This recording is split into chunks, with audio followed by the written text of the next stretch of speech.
नमस्कार किसान भाइयों और बहनों, आप सभी का बहुत स्वागत है कृषि दर्शन के आज के अंक में। किसान भाइयों, कृषि के क्षेत्र में अब तेजी से जैविक खेती का महत्व बढ़ता जा रहा है। जैविक खेती से तैयार हुए उत्पादों की मांग भी दिन पर दिन बाजार में बढ़ती जा रही है और हमारे कई किसान भाई जो जैविक खेती कर रहे हैं वो इससे बहुत अच्छा मुनाफा भी कमा रहे हैं। तो आज के कार्यक्रम में हम जैविक खेती पर ही बात करेंगे, क्योंकि खरीफ की फसल लेने का वक्त आ चुका है और इसलिए किसान भाइयों आपके लिए जानना बहुत ज़रूरी है कि जैविक खेती क्यों अपनाएं, कैसे अपनाएं, इसमें कौन सी सावधानियां रखनी है और जैविक खेती कैसे करना है। तो इन तमाम सवालों का जवाब देने के लिए आज हमारे साथ स्टूडियो में मौजूद हैं पंकज शर्मा जी। आप फॉर्म मैनेजर हैं कृषि विज्ञान केंद्र गोविंद नगर होशंगाबाद में आप पदस्थ हैं। पंकज जी, बहुत स्वागत है आपका कृषि दर्शन में। नमस्कार किसान भाइयों। तो पंकज जी, सबसे पहले हमारे किसान भाइयों को यही बताइए कि जैविक खेती क्या होती है और इसके लाभ क्या क्या हैं। सामान्यतः हम जैविक खेती को एक साधारण रूप में समझे किसान भाइयों कि जितने भी रसायन हम कारखानों में उत्पन्न होते हैं उन रसायनों का उपयोग हम हमारी खेती में सामान्यतः हम करते हैं। जैविक खेती में यह अंतर है, जैविक खेती में प्राकृतिक संसाधनों का समुचित उपयोग, प्राकृतिक संसाधन जो हमारे प्रकृति में पाए जाते हैं उन संसाधनों का समुचित उपयोग हम कैसे करें, किस प्रकार से करें कि हमारी कृषि भूमि में जो हम फसलें उगाते हैं उन फसलों की लागत भी कम आए, इसके साथ साथ हम प्रकृति का संरक्षण भी करें, प्रकृति का संरक्षण करें, मिट्टी का संरक्षण करें, जल का संरक्षण करें, सभी चीज़ों को जो प्रकृति में पाई जाती है उन सभी चीज़ों का संरक्षण करते हुए हमें जैविक कृषि करना है और सूक्ष्म जीवों की उपलब्धता वातावरण में हमें बढ़ाना है, जो हमारे लिए कृषि के लिए लाभदायक होते हैं। बिल्कुल, ये जैविक खेती होती है। तो यानी किसान भाइयों की उत्पादन लागत कम करते हुए संपूर्ण पर्यावरण की सुरक्षा करना, ये जैविक खेती का उद्देश्य होता है। जैविक खाद की अगर हम बात करें पंकज जी, कौन कौन सी होती है? जैविक खाद कई प्रकार की होती हैं, जैसे आप लोगों ने सामान्यतः सुना भी होगा, केचुआ खाद होती है, नाडेप खाद होती है, नाडेप कंपोस्ट खाद होती है, इसके साथ साथ जीवामृत होता है, घन जीवामृत होता है, आपका बेल रस होता है, इसके साथ साथ आपका डिकम्पोजर होता है, राइजोबियम होता है, जैव उर्वरक भी होते हैं, जो ऐसे सूक्ष्म जीव जो हमें लाभ, कृषि भूमि पर लाभ पहुंचाते हैं वो भी होते हैं, जो हमारी भूमि में उपयोगी होते हैं। इसके साथ साथ हमारी भूमि की उपलब्धता और उत्पादकता, उर्वरा शक्ति को बढ़ाते हैं। हाँ। अगर तैयार करने की विधियों की बात करें तो किसान भाई कम लागत में कैसे ये जैविक खाद तैयार कर सकते हैं? जैसे वर्मी कंपोस्ट है, कम लागत में तैयार होता है। इसके ऊपर वर्मी कंपोस्ट पिट बनाने के ऊपर सरकार के द्वारा सब्सिडियां भी दी जाती है। उसका पिट बनता है 12 फीट लंबा, 3 फीट चौड़ा और 2 फीट गहरा। उसका एक पक्का गड्ढा बनता है, जिसे हम गड्ढा समझ लें। उस गड्ढे में हम फसल अवशेष, गोबर की खाद, अधपका गोबर, इसके साथ साथ केचुए और अनेक चीज़ें जो हमारे फार्म पर ऐसी उपलब्ध हैं, सूखी हुई चीज़ों को हम ज़्यादा उपयोग उसमें करते हैं। केचुआ उनको खाता है और उसका मल निकालता है। जो मल निकालता है वही एक जैविक खाद होती है, जिसे हम वर्मी कंपोस्ट या केचुआ खाद कहते हैं। ये बहुत उपयोगी, इसमें सभी प्रकार के पोषक तत्व, जो सूक्ष्म पोषक तत्व के साथ साथ मुख्य पोषक तत्व, सभी पोषक तत्व इसमें भरपूर मात्रा में पाए जाते हैं। बिल्कुल। पंकज जी, इसके अलावा आपने 2-3 विधियां और बताई थी, उनके बारे में कुछ अगर आप बताना। इसके साथ साथ हम लिक्विड जो तरल रूप में बना सकते हैं, अपना जीवामृत बना सकते हैं। जैसे जीवामृत का मैं एक छोटा सा फार्मूला बताता हूँ आपको। 10 किलो गोबर हमें लेना है, 10 किलो गोबर के साथ 10 लीटर गोमूत्र लेना है, 1 किलो गुड़, 1 किलो बेसन। इसको अच्छे प्रकार से हमें किसी ड्रम में, प्लास्टिक का ड्रम हो या किसी टंकी में, सीमेंट की टंकी हो, उस टंकी में इसको अच्छी तरीके से हम घोलेंगे। इसके साथ साथ घोलने के बाद इसको डेली हम, प्रतिदिन हम 3 से 4 बार इसको हिलाएंगे। 7 दिन में ये अच्छी तरीके से पक के तैयार हो जाता है। चूंकि ये तरल होता है, इसे हम विभिन्न प्रकार से चला सकते हैं। खेत में स्प्रे कर सकते हैं, इसको कृषि भूमि में हमारा स्प्रे कर सकते हैं, फसलों के ऊपर हम स्प्रे कर सकते हैं। इसके साथ साथ हम इसको, एक वेंचुरी सिस्टम होता है जिसमें प्रेशर बनता है, उसको नलकूप के पानी के साथ, जो सिंचाई पानी के साथ हम उसको चला सकते हैं। ऐसे जीवामृत बनता है। तो ये सभी प्रकार के पोषक तत्व की उपलब्धता फसलों के लिए, भूमि के लिए बनाता है। इसके साथ साथ सूक्ष्म जीवों की उपलब्धता को मिट्टी में बढ़ाता है, जिससे सूक्ष्म जीवों की उपलब्धता, ऐसे सूक्ष्म जीव जो हमारे मिट्टी के लिए या हमारी मृदा के लिए लाभदायक होते हैं, उन सूक्ष्म जीवों की उपलब्धता को उसमें बढ़ाता है। सूक्ष्म जीवों की उपलब्धता जब बढ़ती है तो मृदा में वायु संचार बढ़ता है, उसके साथ साथ मृदा की उर्वरा शक्ति बढ़ती है, मृदा की उत्पादकता शक्ति बढ़ती है। तो मृदा की उत्पादकता, हम चूंकि किसान भाइयों को मैं बीच में रोकना चाहूँगा, हम हमेशा फसलों पर ध्यान देते हैं, हम कभी मृदा पे या मिट्टी पे ध्यान नहीं देते हैं।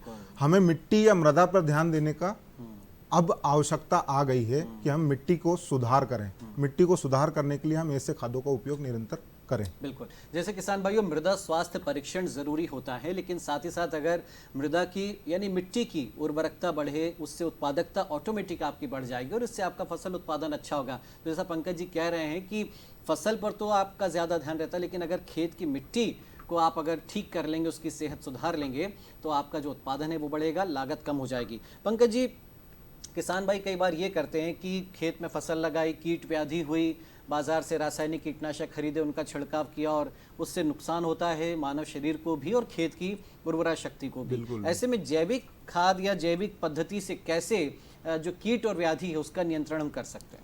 सामान्यतः जैविक विधियां कई प्रकार की हैं, अलग अलग उसमें अलग अलग मत हैं, लेकिन साधारणतः मैं किसान भाइयों को सफल प्रयोग जो किए जाने चाहिए और जो लाभ के साथ साथ हमें किसी प्रकार की कोई हानि नहीं पहुंचाते हैं और हमारे प्रक्षेत्र पर, मतलब हमारे वातावरण में जहां हमारा खेत है या हमारी कृषि भूमि है, उस पर आसानी से उपलब्ध होते हैं। कई प्रकार की ऐसी पत्तियां होती हैं जो वातावरण में कड़वी होती हैं, उन पत्तियों का सत बनाएं। अच्छा।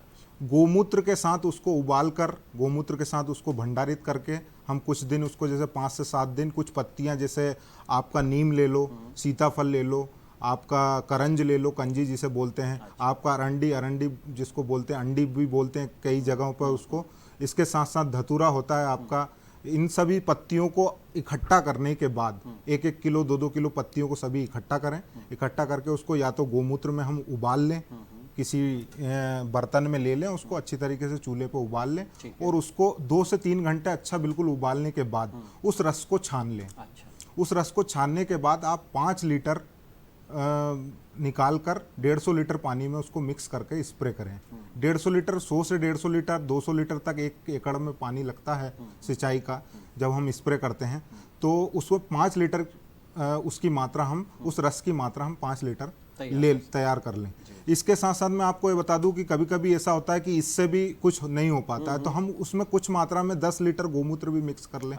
गोमूत्र चूंकि देसी गाय का होना चाहिए, देसी गाय का ऐसा रिसर्चों में, जैसे हमारा जैविक खेती का रिसर्च का इंस्टीट्यूट है बहुत बड़ा गाजियाबाद में, ऑर्गेनिक खेती के ऊपर बहुत बड़ा काम करता है, वो बताते हैं कि गोमूत्र बहुत ही, देसी गाय का गोमूत्र बहुत ही लाभदायक होता है, कई प्रकार की कीट व्याधियों से निपटने में वो सक्षम होता है। तो उसको, गोमूत्र को भी हम उसमें मिलाकर स्प्रे करें तो कई प्रकार के कीट और रोगों से हमें निजात मिल जाती है। देखिए, तो किसान भाइयों, जो महंगा रासायनिक कीटनाशक आप खरीदते हैं उससे फसल को नुकसान होता है, मानव शरीर को नुकसान होता है, और जो पंकज जी ने विधि बताई, हमें लगता है इसमें बहुत कम खर्चा आएगा। बहुत कम खर्च है। इसके साथ साथ मैं 1-2 विधियां और बताना चाहूँगा। जैसे हम देखते हैं तंबाकू बहुत ज़्यादा कड़वा होता है, लहसुन बहुत ज़्यादा कड़वा होता है, साधारणतः मनुष्य उसे नहीं खा सकता। अदरक हमारा बहुत ज़्यादा कड़वा होता है, लहसुन कड़वा होता है, मिर्च कड़वी होती है। इनको आधा किलो लेके अच्छी तरीके से पीस कर इसको भी पानी में या गोमूत्र में उबाल कर स्प्रे करें तो कई प्रकार के कीट और रोगों से हमें निजात मिल सकती है। चलिए, तो पंकज जी, आप जो सबसे अहम बिंदु है हमारी इस चर्चा का, वो है कि किसान भाई जैविक खेती की शुरुआत कैसे करें। कई बार किसान भाई हिचकते हैं, घबराते हैं, अरे जैविक खेती कैसे करेंगे, इससे कहीं नुकसान ना हो। तो कैसे शुरुआत करनी चाहिए हमारे किसान भाइयों को जैविक खेती की? सर्वप्रथम जैविक खेती की शुरुआत करने से पहले किसान भाई एक अवधारणा मन में, हमारे आत्मशक्ति पर ध्यान देना चाहिए हमें। इसके साथ साथ हमें शुरुआत कैसे करनी है, हमें 10 एकड़ या 50 एकड़ या 25 एकड़ से शुरुआत नहीं करनी। हमें यहाँ से शुरुआत करनी 1 एकड़, आधा एकड़ से शुरुआत करनी। पहले हम शुद्ध खाएं, हम शुद्ध उगाएं और हम शुद्ध खाएं। फिर उसके बाद हमें जब आत्मशक्ति, आत्म निर्भरता आ जाए कि हम खुद इसको उगाने लग गए हैं और निपटना सीख गए हैं, जैविक कृषि करना हम सीख गए, तो उसके बाद हम इसको कई क्षेत्र में बढ़ा सकते हैं। 1 एकड़ से 5 एकड़, 5 एकड़ से 10 एकड़। शुरुआत हमें 1 एकड़ या आधा एकड़ से करना है। जैसा मैंने आपको कई खाद बताएं, उन खादों का निर्माण हम प्रक्षेत्र पर या हमारे खेत पर करें। इसके साथ साथ कीट व्याधियों से नियंत्रण करने के लिए कई प्रकार के रस बताएं, उन रसों का निर्माण करें। इसके साथ साथ थोड़ी थोड़ी मात्रा में करके हम 1 साल या 2 साल पहले देखें कि इससे हमें क्या फायदा है। ऑटोमेटिक 1 या 2 साल में ऐसी स्थिति आ जाती है। वैसे तो इसका बोला जाता है कि 3 साल में सामान्य स्थिति पर आ जाते हैं। लेकिन 1-2 साल में भी इसके अंतर थोड़े थोड़े हमें नतीजे मिलने लगेंगे। जी। तो किसान भाइयों, एक छोटे से ब्रेक के लिए रुक रहे हैं, लेकिन ब्रेक के बाद आपको हम बताएंगे कि जैविक खेती का प्रशिक्षण आप कहां से ले सकते, कहीं में जाएगा। बने रहिए हमारे साथ। अरे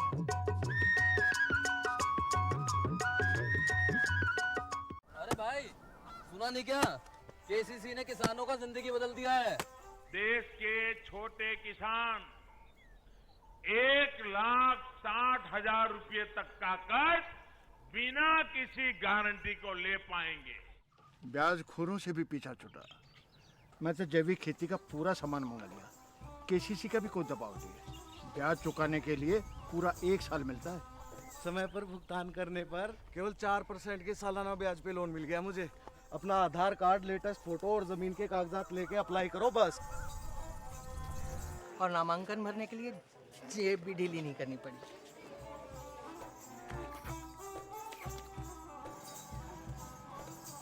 चाचा, उधार चुकाने के 24 घंटे के बाद उतने ही पैसे वापस निकाल सकते हैं। केसीसी ने किसानों की जिंदगी वाकई बदल दी है। तो आप भी किसान क्रेडिट कार्ड अपनाएं और सहजता से ऋण पाएं। अरे सुन तो। मुझे क्या सुनाना चाहते हो? जो सुनाओ मेरी सौतन को। किसको? अरे वही तुम्हारा मोबाइल फोन जिससे सुबह शाम दिन रात चिपके रहते थे और कहते थे किसान कॉल सेंटर से बातें हो रही हैं। अच्छा, ये बात है। हाँ, क्यों? क्या हुआ? अब बात नहीं होती क्या? अब तो झट से बात हो जाती है। संबंधी समस्याओं का अपनी भाषा में तुरंत हल पाने के लिए पूरे भारत में किसी भी फोन से हेल्पलाइन नंबर पर संपर्क करें। किसानों का दोस्त किसान कॉल सेंटर।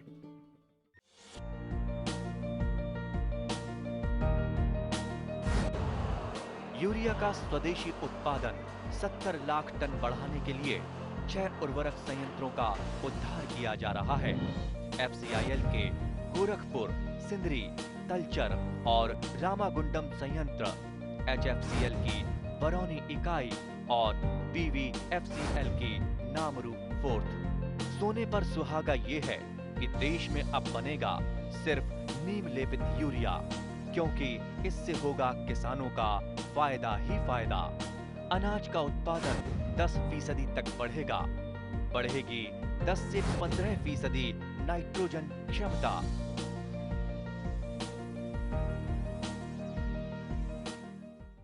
किसान भाइयों, ब्रेक के बाद एक बार फिर आपका स्वागत है। तो चर्चा हम कर रहे हैं आज जैविक खेती पर। हमारे साथ पंकज शर्मा जी हैं स्टूडियो में। पंकज जी, अब ये बताइए हमारे किसान भाइयों को कि जैविक खेती का प्रशिक्षण वो कहाँ से प्राप्त कर सकते हैं? जैविक कृषि से संबंधित प्रशिक्षण कृषि विज्ञान केंद्र के माध्यम से प्राप्त कर सकते हैं। कृषि विज्ञान केंद्र में अलग अलग वैज्ञानिक हैं, इसके अलग अलग जगह पर कृषि विज्ञान केंद्र सभी जिलों में सामान्यतः होता है। जिला केंद्र पे होता है या जिला केंद्र से थोड़ी सी दूर पे होता है। कृषि विश्वविद्यालय हमारे यहाँ है। कृषि विश्वविद्यालय में इसका प्रशिक्षण दिया जाता है। प्रशिक्षण की कोई फीस नहीं है, कोई रजिस्ट्रेशन इसका चार्ज नहीं है। इसके साथ साथ कई रिसर्च स्टेशन है, उन रिसर्च स्टेशनों पर इसका कृषि महाविद्यालय, उनमें इसका प्रशिक्षण दिया जाता है। तो किसान भाई, कृषि विभाग के द्वारा अलग अलग योजनाओं में कृषकों का जैविक प्रक्षेत्र पर भ्रमण कराया जाता है, प्रशिक्षण दिया जाता है। आत्मा योजना के अंतर्गत इसके अलग अलग क्लस्टर बनाए जाते हैं। 1 एकड़ 2 एकड़ भूमि के क्लस्टर बनाकर किसानों को प्रोत्साहित किया जाता है। राज्य सरकार और केंद्र सरकार के द्वारा अलग अलग योजनाएं। उन योजनाओं के बारे में अगर आप बताना चाहें हमारे किसान भाइयों को कि किस तरह की सहायता सुविधा मिलती है? जैसे हम देखेंगे कि केंद्र सरकार की एक योजना है परंपरागत कृषि विकास योजना। इस योजना के माध्यम से कृषक को प्रोत्साहित किया जाता है। इसके साथ साथ आर्थिक लाभ भी प्रदान किया जाता है। जो हम जैविक कृषि करने में जो हम इनपुट, हमारे जो सामग्री खरीदने में जो खर्च आता है, उस खर्च को कम करने के लिए 50,000 रुपये प्रति किसान के हिसाब से अधिकतम 50,000 रुपये प्रति किसान को केंद्र सरकार के माध्यम से दिया जाता है और इसको प्रोत्साहित किया जाता है। इसके साथ साथ राज्य सरकार द्वारा भी जैविक खेती विकास अधिनियम 2011 के अंतर्गत कई ऐसी योजना है जो चलाई जा रही है और आत्मा योजना है जो राज्य सरकार और केंद्र सरकार दोनों के माध्यम से इसको चलाया जा रहा है।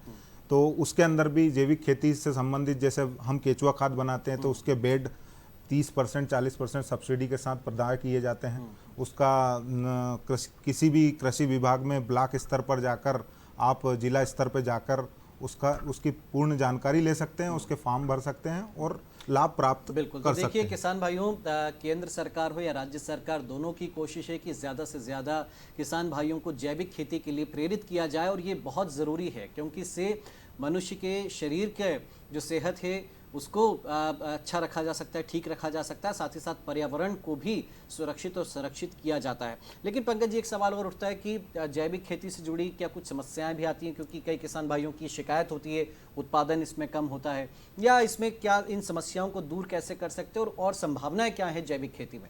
समस्याओं में सबसे प्रमुख समस्या किसान को जानकारियों का अभाव। अच्छा अच्छा। दूसरी प्रमुख समस्या है किसान की इच्छा शक्ति करने, वो उसकी इच्छा शक्ति नहीं है। तीसरी समस्या है कि किसान को उत्पादन में शुरुआती दौर में कुछ उत्पादन में कमी आती है। तो अगर हम प्रैक्टिस या सामान्यतः जो प्रक्रिया हम अपनाते हैं उस प्रक्रिया को अगर ठीक तरीके से अपनाएं तो एक वर्ष एक सीजन ये समस्या आती है, उसके बाद कोई समस्या नहीं आती है।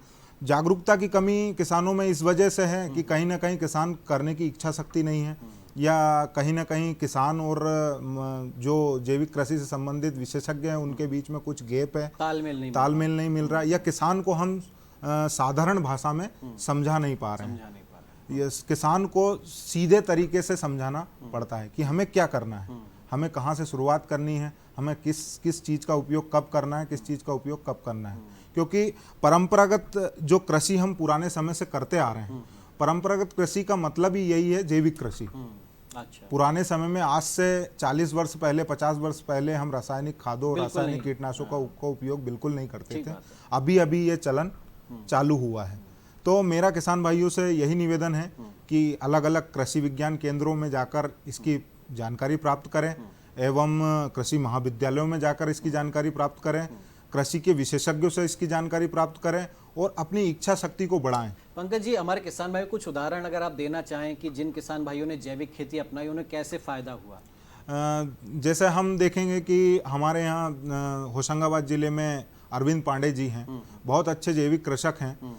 उनका 100 एकड़ का फार्म है लगभग। मैं खुद उनके फार्म पे कई बार गया हूँ। उन्होंने भी 1 एकड़ या 2 एकड़ से ही स्टार्ट किया था। और आज 100 एकड़ में वो कर रहे हैं। होशंगाबाद से ही सटे हुए कई जिले हैं जिनमें अच्छे अच्छे कृषक इस खेती को कर रहे हैं। तो किसान भाई इन कृषकों के यहाँ भी अपनी विजिट कर सकते हैं। हरदा में मनोज पटेल जी हैं। जैसे पंकज जी, हमने देखा है कि जो किसान भाई जैविक खेती कर रहे हैं उनके उत्पादन से पहले उनकी फसल बिक जाती है, बुक हो जाती है। हाँ, जिस प्रकार हम कहते हैं हमारे फैमिली डॉक्टर हैं कि हम इस डॉक्टर से हमारी स्वास्थ्य की सलाह लेते हैं, उसी प्रकार कई ऐसे जागरूक व्यक्ति हमारे वातावरण में हैं, हमारे देश में हैं, जो पहले से ही ये जानते हैं कि हमारा फैमिली कृषक ये है कि जिससे हम हमारे उपयोग, दैनिक जीवन में उपयोग आने वाली दाल, दैनिक जीवन में उपयोग आने वाला गेहूं, दैनिक जीवन में उपयोग आने वाली सब्जियां और फल फ्रूट उसी से हम खरीदते हैं और उसी को हम पहले बुक कर देते हैं। तो ऐसे कई कृषक समूह के रूप में भी कार्य कर रहे हैं कि समूह बना लिए और हम जैविक किसान बन गए और हमारा फैमिली किसान बन गया। अच्छे उनका मुनाफा बढ़ा है, मुनाफा भी बढ़ता है। जो वस्तु, जो जिस पदार्थ का मूल्य, जिस फसल का मूल्य 2000-3000 रुपए आपको आज बाजार में मिलेगा, जैविक में उसका 5000-6000 तक मिलेगा। पंकज जी, अब चलते चलते बस एक जानकारी और कि खरीफ के मौसम में जो फसल हमारे किसान भाई लेने वाले हैं वो क्या करें इस वक्त जैविक खेती के लिए? खरीफ में मैं आपको जानकारी दूंगा कि हमारे यहाँ मध्य प्रदेश सोयाबीन का बड़ा उत्पादक राज्य है। तो सोयाबीन की फसल के लिए मैं ये कहूँगा बीज उपचार करके सोयाबीन को बोएं। बीज उपचार के लिए सरल सा एक जैविक तरीका मैं आप लोगों को बता देता हूँ। 5 किलो गोबर, 50 ग्राम चूना और 5 लीटर गोमूत्र, इन तीनों चीजों को अच्छी तरीके से मिला लें।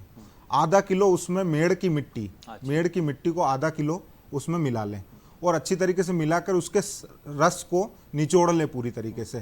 3 दिन तक इसको मिला रहने दें और इसको पूरी तरीके से निचोड़ लें। निचोड़ने के बाद हम 1 लीटर उसमें से निकालें और 50 किलो बीज को उपचारित करें।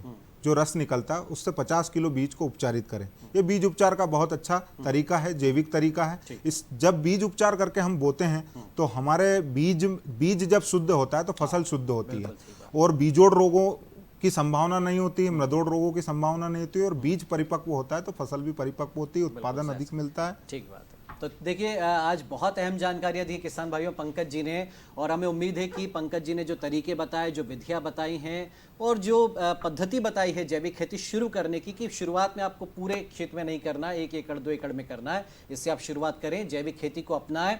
इससे आपका परिवार सुरक्षित होगा, समाज सुरक्षित होगा, समाज सुरक्षित होगा तो देश सुरक्षित होगा और हमारा पर्यावरण भी संरक्षित होगा। बहुत शुक्रिया आपका पंकज जी हमारे साथ इस चर्चा में जुड़ने के लिए, इस कार्यक्रम में जुड़ने के लिए। और किसान भाइयों चलते चलते अब आप देखिए खबरें खेती की, मुझे दीजिए अनुमति। नमस्कार।